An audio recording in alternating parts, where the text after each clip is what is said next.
Olá, bem-vindo a este vídeo. Este vídeo serve para partilhar contigo a experiência do Caminho de Santiago e para poder-te também dar-te algumas dicas, algumas sugestões para o teu próprio caminho. Se tu já fizeste o caminho, deixa aqui embaixo os teus comentários, porque no fundo enriquece este vídeo com as tuas partilhas, com o teu ponto de vista, com a tua experiência. Vou começar por dizer que o caminho de Santiago chama-se o caminho, mas existem vários caminhos. Existem caminhos que podem começar da porta da tua casa, como podem começar bem perto de Santiago. Tu podes começar o teu próprio caminho ou seguir os caminhos que já são assinalados como os caminhos de Santiago. Existe um caminho, que é o caminho francês, o caminho de cerca de 800 km, que é um caminho muito falado e que digamos que é o original, mas existem muitos outros caminhos. E porquê que cada vez mais se ouve falar de caminhos que não o francês? Porque existem várias possibilidades de fazer o caminho e para fazer o caminho francês tu precisarias de cerca de um mês. Cerca de 31 dias a andar para que pudesses concluir esse mesmo caminho. Muitos de nós não têm esses dias de férias e existe a possibilidade de nós então fazermos o caminho dentro das nossas condições, em termos de tempo disponível e também de condição física. Existem caminhos mais curtos, de uma semana, 2 semanas e caminhos do mês e até mais tempo. Se tu começares, por exemplo, o caminho na Alemanha será de certo mais do que um mês. Portanto, tu poderás sempre escolher o tipo de caminho que queres fazer consoante o tempo disponível que tu tens e também a tua condição física. Existem caminhos que têm 120 km, 100 km, 200. Tu podes escolher consoante aquilo que é para ti o mais indicado e também podes escolher não fazer nenhum com mais de 100 km e fazeres uma etapa apenas de 20 e poucos quilómetros para tomares um bocadinho o gosto e saberes o que é que se trata. No entanto, para que tu possas ter a Compostela, que no fundo é o certificado de peregrino, terás que completar 100 km a pé e terás que ter 2 selos por dia na tua credencial de peregrino. E quando chegas então a Santiago de Compostela, terás que ir à oficina do peregrino e aí então apresentares o teu documento para que que possam dar então a Compostela. A Compostela é um certificado que só podes adquirir presencialmente. Isto é, não podes pedir online, não podes pedir por outra pessoa, tens que tu pedir presencialmente na oficina do peregrino. O bom é que não caduca, ou seja, se tu fizeres hoje o caminho de Santiago, mas por algum motivo não fores à oficina do peregrino, foi o meu caso, pedir a tua Compostela, podes mais tarde, noutra altura qualquer, então fazeres isso. Algo que tu podes fazer também, se tiveres com muita pressa ou quiseres economizar tempo na chegada, é de, quando estiveres na última etapa e estiveres perto de chegar a Santiago de Compostela, ires à oficina do peregrino e tirares online e tirares a tua, digamos assim, a tua vez virtual, para quando chegares à oficina do peregrino não teres que estar tanto tempo à espera. Vou-te dizer que uma das coisas que eu digo que faria hoje diferente seria, sem dúvida, de ter ficado a pernoitar em Santiago de Compostela quando fizemos essa última etapa. No nosso caso, nós fizemos a última etapa bastante acelerada e porquê? Porque tínhamos um autocarro para apanhar às 6h15 e, portanto, estava tudo ali muito cronometrado. Não tivemos muito tempo para desfrutar da nossa chegada porque rapidamente tivemos que ir para a estação de autocarros. E, portanto, também não adquirimos a Compostela. Mas há outra coisa que eu acho que seria interessante e que soube que isso acontece, que é, normalmente, de uma forma orgânica, muito natural, os peregrinos acabam por se juntar na noite que chegam e jantam e finalizam assim a sua etapa, que muitas vezes foi em conjunto. É como se fosse um jantar de finalistas dos peregrinos dessa época. Nós não tivemos a oportunidade de participar, de desfrutar um bocadinho da cidade, de ir buscar a Compostela, de comprar presentes para os familiares e amigos, porque realmente foi tudo muito cronometrado. Existe também a possibilidade de tu participares na missa do peregrino e de veres aquele fumeiro enorme na catedral a funcionar, mas isso tem alguns requisitos. Não é sempre, não está sempre disponível, mas existe essa possibilidade. Portanto, existe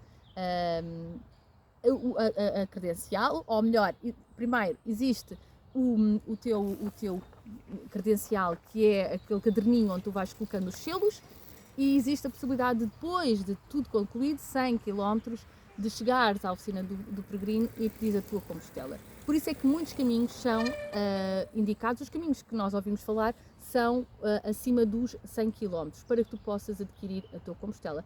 Mas se tu quiseres, tens um fim de semana livre e queres caminhar um bocadinho e queres saber um bocadinho o espírito do caminho, podes então, esses 3 dias, tu tens, fazer umas últimas etapas para poderes então teres uma noção. No entanto, eu acho que nunca vais ter realmente a noção do caminho, porque é um processo, é um contínuo, é uma teia que se vai tecendo ao longo dos dias, de pessoas que tu encontras, de pessoas que tu reencontras, de acontecimentos que vão impactando ao longo do percurso. Então, esses 3 dias dá para teres um bocadinho o sabor, de saberes um bocadinho o que poderá ser, e se fores bem atento a observares as dinâmicas que ocorrem. Portanto, pensando na tua condição física, pensando no tempo que tens disponível, já dá para tu pensares, ok, um caminho mais curto, um caminho mais longo, um caminho pela costa, um caminho mais por floresta. O caminho que nós fizemos foi o central português e tem bastante floresta, tem também passamos por muitas aldeias e partimos de Valência, do Minho, então até Santiago de Compostela, e fizemos cerca de 130 km em 6 dias. Andando cerca de 20 km mais ou menos por dia em média e uns 30 mil passos, que isso mais ou menos é correspondente. Aquilo que eu posso dizer é que também é muito importante perceberes em que época do ano queres fazer esse caminho, porque é diferente tu fazeres o caminho de certeza no inverno do que no verão, porque o verão é bastante mais quente, o inverno é mais chuvoso e mais cinzentão, de certeza que existem diferenças.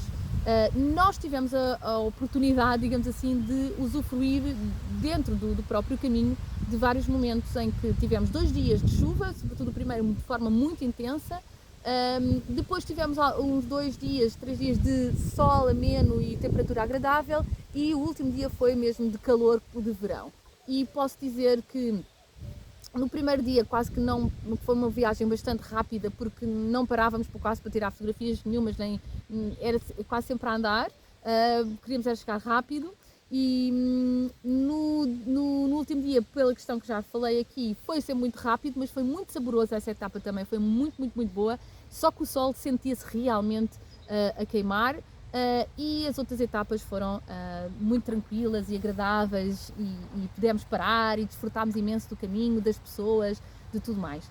Portanto, pensar no caminho que tu queres seguir pelas questões de tempo que tu tens disponível, as questões de condições físicas, quanto é que achas que é para ti o mais indicado. Não te esqueças então em termos de tempo de climatérico, o que é que tu poderás vir a encontrar. Sendo que eu fui em finais de abril e apanhei um bocadinho de tudo. Há quem vá em outubro, não sei, é uma questão também de verificar o que é melhor para ti e qual é a experiência que tu queres ter. No entanto, isso também depois interfere no tipo de caminho que tu vais fazer, no sentido de como é que tu vais viver o caminho, não é?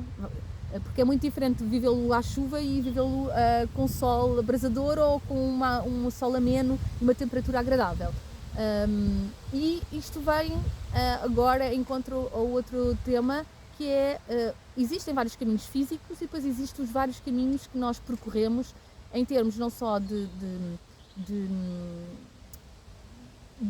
da altura do ano, dos quilómetros, etc., mas o caminho interior o caminho que vai se despertando dentro de nós. Há pessoas que vão sozinhas, há pessoas que vão em pares, há pessoas que vão em grupos mais pequenos, há pessoas que vão com família, há pessoas que vão com amigos, há pessoas que vão com grupos maiores, há pessoas que vão de forma organizada por terceiros, há pessoas que vão portanto, sozinhas e que organizam, e mesmo sendo grupos, elas próprias organizam. isso, cada caminho acaba por ser o teu próprio caminho, da maneira como tu fazes. Eu acho que nunca vai haver, uma pessoa não pode dizer que o meu caminho é igual ao teu, até porque a experiência é sem dúvida uma experiência completamente diferente, mesmo que eu, por exemplo, eu fiz o caminho com uma amiga e ela vai ter com certeza uma experiência completamente diferente da que eu tive, embora nós tenhamos feito o mesmo caminho e estivéssemos nos mesmos locais, mas somos pessoas diferentes e o processo interno também foi diferente. Portanto, esta é outra perspectiva, é que como é que tu queres fazer esse caminho? Queres fazer o caminho para uma autodescoberta tua e ires mais refletir mais, introspectiva, de ti contigo mesma? Então se calhar é melhor fazeres o caminho sozinha ou de uma forma mais reservada, não é? Queres, por exemplo, estreitar laços com uma amiga, queres estreitar laços com um familiar, então façam-os ambos. Eu lembro-me, por exemplo, de ouvir uma história de uma mãe e de uma filha que fizeram um caminho. Elas normalmente não falavam muito das suas vivências e o caminho serviu para elas conhecerem ainda melhor e da mãe partilhar imensa coisa que não partilhou até então com a filha. Portanto, qual é o tipo de caminho que tu também desejas fazer? É um caminho mais religioso, em que vais realmente com a ideia da peregrinação, do esforço na fé? É um caminho mais de superação, de querer chegar, de querer fazer quilómetros, de querer sentir o teu corpo a superar-te? É um caminho mais voltado para a conexão com a natureza, conexão com os outros, conexão com o todo? É um caminho mais cultural, em que queres desfrutar das paisagens, queres desfrutar dos monumentos, queres desfrutar da gastronomia, das pessoas, das gentes? Qual é o tipo de caminho que tu queres fazer? E, sobretudo, acho que é importante tu também teres, digamos assim, não teres o problema de, ok, eu não tenho um objetivo concreto para o caminho, então se calhar é melhor não fazer o caminho porque é só curiosidade. Eu acho que mesmo com a curiosidade tu acabas por o caminho às vezes revelar-te aquilo que tu precisas de saber naquele caminho. Portanto, se para ti é mais conexão com a natureza, se calhar é mais isso que vai ressoar em ti. Se para ti é mais estares num ambiente fora do teu ambiente natural, então se calhar isso vai ressoar mais para ti. Portanto, é não subestimar e não subestimar o caminho. Vai pesquisando, vai ouvindo, mas com o espírito aberto para aquilo que se vai revelar para ti, porque de certeza que esse caminho é o teu caminho e é um caminho muito próprio e individual. Eu, por exemplo, eu gostava muito e quero muito fazer o caminho sozinha, por uma razão, porque eu quero ter não só tempo comigo mesma sozinha, mas colocar-me em situações que eu normalmente teria dificuldade e colocar-me nelas sozinha para ganhar autoconfiança. E conheço pessoas que fazem, por exemplo, com 60 anos, porque sentem que já estão no final, aí para os seus últimos anos de vida e que sentem de alguma forma que a vida é muito frágil e que perderam já familiares, amigos, já estão numa fase da vida em que parece que elas já não têm mais nada para dar e elas vão fazer o caminho na tentativa de resgatarem em si essa alegria da vida, essa energia e confiança na vida. Existem vários propósitos, vários motivos, várias intenções que tu podes colocar no caminho ou simplesmente ires e deixares que o caminho se revele e que ele se mostre a ti aquilo que mostra a ti aquilo que tu naquele momento se calhar precisas de ver. Agora, falamos de caminho, mas o caminho tem paragens e o caminho tem paragens normalmente para tu pernoitares, para tu descansares e pode ser um problema ou pode ser uma bênção. Se tu tiveres facilidade em dormir em albergues públicos, então muito bem, os albergues públicos estão aí como o modo mais barato de fazer esta experiência, mas pode ter alguns problemas. Por exemplo, se fores uma pessoa que não gosta de dormir em camaratas, que não gosta de dormir em beliches, que tem dificuldade em partilhar o espaço de dormitório com homens, então o albergue público talvez não seja o mais indicado para ti, e até mesmo o albergue privado, porque a vantagem do albergue privado é que tu podes reservar, enquanto que o albergue público tu não podes reservar, tens que ir o mais cedo possível e conseguir o teu lugar, enquanto que o albergue público, privado, perdão, tu podes reservar. No entanto, tens as mesmas condições, que é, vais ter que dividir o dormitório com homens, vais ter que dormir numa cama que pode ser a de cima, a de baixo, não sabes, vais ter que dividir o espaço, portanto vais ouvir barulhos, e aí até te indico, se for o caso, para poderes descansar melhor, usares tampões de ouvidos e uma venda para poderes dormir melhor. Mas existem outras possibilidades, existem hostels, existem pensões, existem hotéis, e podes fazer um mix entre albergues, podes fazer um mix com uma noite de albergue, uma noite de hostel. Aliás, foi isso que a Marta reservou para nós, para que nós pudéssemos, se uma noite não tivesse sido muito boa, podermos ter uma noite melhor, porque o descanso é realmente importante. A regeneração do teu corpo é realmente importante para que as etapas possam ser concluídas com alguma ligeireza e sem grandes problemas. Portanto, em termos de hospedagem, existe algo que eu vou-te indicar, é que tu possas, por exemplo, descarregar uma app, que há várias. Eu levei a do Caminho Ninja e o Wiesel Pellegrin, acho que é esse que é os dois que eu descarreguei, e ambos têm não só a distância, têm as etapas, têm os sítios que são os mais conhecidos, cidades maiores, que assinala o nível de acomodações que têm, se já não há mais mais lugares naquela acomodação, vai lá estar. Portanto, podes descarregar uma app para poderes também fazer o caminho de uma forma mais tranquila e ir avaliando. Algo que também é uma das perguntas, que é levar ou não levar mochila e como é que fazer essa logística. Eu pessoalmente, eu gostava muito de ter feito todo o caminho de mochila, tive um problema no joelho, nos últimos 2 dias não o fiz, mas existe um serviço que, caso tu queiras usá-lo, de etapa a etapa tu podes encomendá-lo e ele leva-te a tua mochila de um sítio para o outro, não é? Aí convém que já saibas onde é que vais ficar. No entanto, por exemplo, posso-vos dizer que em Santiago, como nós não pernoitámos, eles têm um sítio onde deixam e nós vamos lá buscar, mesmo não pernoitando nesse sítio. Portanto, por cerca de 6 euros podem levar a tua mochila, e nesse caso o que eu te aconselho é levares uma mochila para o teu dia-a-dia, para pôres a tua água, pôres um telemóvel, aquelas coisas mais básicas, alguma coisa para comer, porque, portanto, podes ter essa oportunidade de mandares a mochila e ires mais leve no caminho. Há várias dicas e várias informações que te posso dar e que devo dar de alerta, que é essencial, porque o teu peso, e o movimento vai ser sobretudo nos pés, nos joelhos e nas costas. Então é bom que tenhas um bom calçado, umas boas meias, que ponhas sempre vaselina quando chegas quando vais começar a caminhada e quando acabas a caminhada. É bom que tu tenhas, no caso,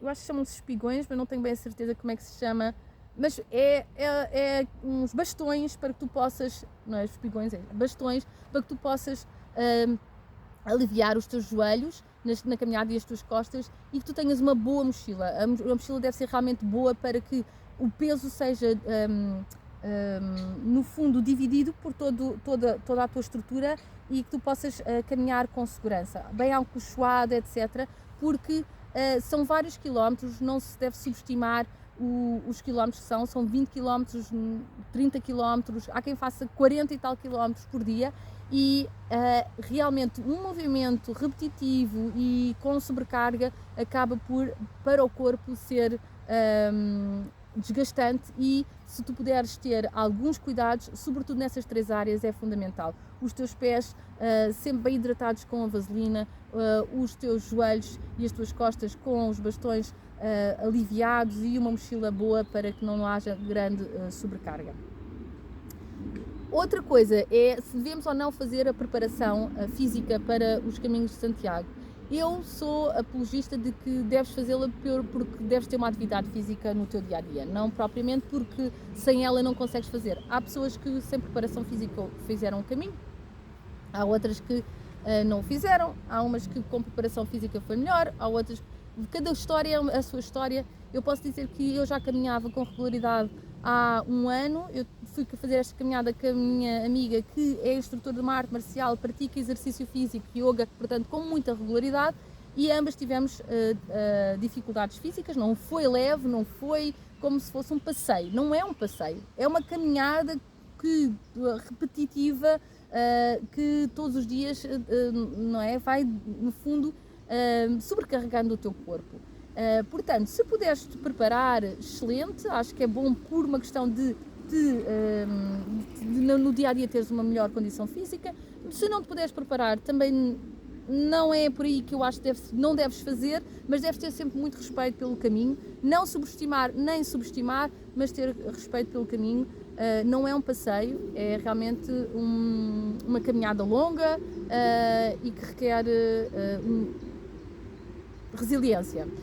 Nós vimos pessoas mais velhas, mais novas, mais gordas, mais baixas, mais largas, a fazer o caminho, muitas com muita dificuldade, outras com ligeireza, mas é preciso também ter em atenção que, se queres desfrutar do caminho, prepara-te o melhor possível para ele, para não ver grandes problemas. E assim, de primeiras informações e primeiras dicas, partilhas, era aquilo que eu gostava de partilhar contigo hoje.